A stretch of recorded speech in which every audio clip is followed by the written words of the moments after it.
Assalamualaikum warahmatullahi wabarakatuh. Kembali lagi bersama saya. Mari kita bahas perihal asuransi. Asuransi merupakan produk keuangan yang mengcover kejadian tidak pasti dengan uang sekian rupiah per bulan. Jika ada hal yang tak pasti tersebut terjadi, perusahaan asuransi akan mengcover hal tersebut.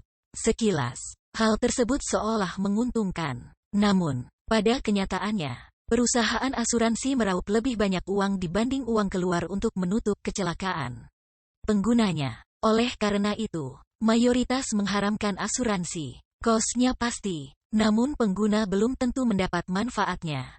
Ada garar di sini. Beberapa lembaga menyikapi hal ini yaitu sebagai berikut. Hukum asuransi adalah haram oleh para ulama baik perorangan maupun lembaga.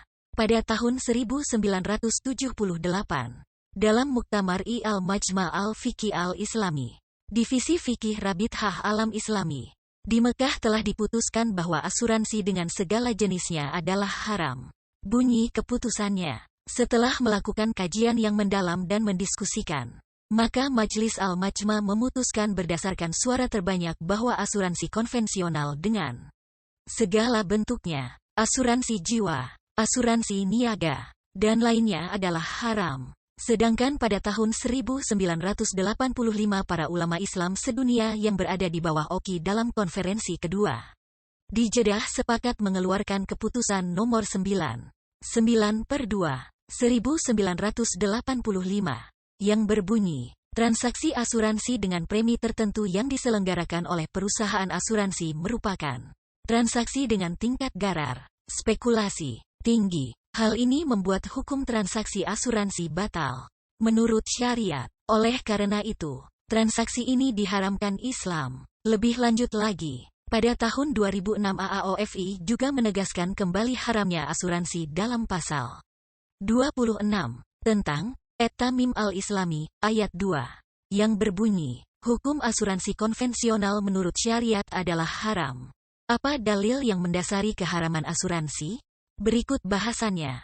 Keputusan lembaga-lembaga fatwa internasional yang mengharamkan asuransi didasarkan kepada dalil-dalil berikut. 1. Polis asuransi termasuk dalam akad tukar-menukar uang dengan uang. Saraf. Akad asuransi ini mengandung garar, ketidakjelasan, tingkat tinggi. Pihak tertanggung pada saat melakukan akad tidak tahu berapa jumlah uang premi yang harus ia bayar. Karena jika terjadi kerugian yang dipertanggungkan setelah pembayaran premi pertama, maka akad langsung berakhir dan pihak tertanggung memperoleh ganti rugi. Dan jika tidak terjadi kerugian maka pihak tertanggung terus membayar premi hingga waktu yang telah disepakati. Tingkat garar dalam polis asuransi ini sangat tinggi. Dan Nabi Shallallahu Alaihi Wasallam telah mengharamkan tukar-menukar, jual-beli, yang mengandung garar. Seperti yang diriwayatkan dalam hadis riwayat Muslim berikut ini. Dari Abu Hurairah bahwa Nabi melarang jual beli garar. Selanjutnya, yaitu 2, polis asuransi termasuk qimar, judi. Karena bisa jadi pihak tertanggung baru membayar premi pertama dan terjadi kerugian yang dipertanggungkan maka pihak tertanggung memperoleh uang dari pihak penanggung jauh lebih besar daripada yang dibayarnya. Pihak tertanggung beruntung dan pihak penanggung merugi. Dan jika premi dibayarkan sampai waktu yang ditetapkan dalam perjanjian dan tidak terjadi kerugian, maka pihak tertanggung merugi dan pihak penanggung beruntung. Inilah hakikat judi, jika satu pihak beruntung maka pihak lain merugi. Allah mengharamkan perjudian dalam firman-Nya di surat Al-Maidah ayat 90. Hai orang-orang yang beriman, sesungguhnya arak, judi, berhala dan mengundi nasib adalah perbuatan keji termasuk perbuatan setan. Maka jauhilah perbuatan-perbuatan itu agar kamu mendapat keberuntungan. Alasan lainnya yaitu, karena 3. Polis asuransi adalah akad tukar-menukar uang dengan uang. Saraf. Karena pada saat tertanggung menerima uang ganti rugi berarti ia memberikan uang dalam bentuk premi. Dan menerima uang dalam bentuk ganti rugi. Nah, dalam akad tukar-menukar uang dengan uang, bila uangnya sejenis disyaratkan harus sama nominalnya dan harus serah terima tunai pada saat itu.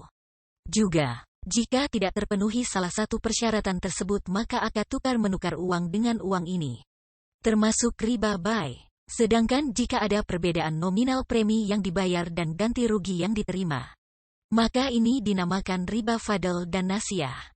Namun ada pengecualian dalam asuransi. Apakah itu? Berikut kami jelaskan. Sesuai keputusan Majma' al-Fiqh al-Islami, Divisi Fikih Oki, dalam muktamarnya ke-16 di Emirat Arab tahun 2005 dengan keputusan nomor 149, 7/16, membolehkan asuransi kesehatan bila diterbitkan langsung oleh penyelenggara pengobatan, seperti rumah sakit. Adapun menurut Dr. Yusuf Asyubaili ada beberapa kondisi asuransi dibolehkan yaitu 1. Apabila keberadaan asuransi dalam sebuah akad hanya sebagai pengikut, misalnya seperti pada pembelian Tokopedia dan ada isian asuransi pengiriman. Hal ini dibolehkan karena sebagai pengikut. 2. Apabila asuransi komersial tersebut merupakan suatu kebutuhan orang banyak. Misal, kewajiban ikut asuransi bagi pemilik kendaraan bermotor di suatu negara. Di sini dia tak ada pilihan lain kecuali ikut asuransi tersebut. Maka, di sini dia tidak berdosa mengikuti asuransi, karena tidak ada pilihan lain. Dan yang terakhir, 3. Apabila asuransi komersial diterima tanpa premi. Misalnya, perusahaan memberikan asuransi kesehatan kepada karyawan. Hal ini dibolehkan karena itu merupakan hibah dan hibah tidak disyaratkan harus terbebas dari gharar.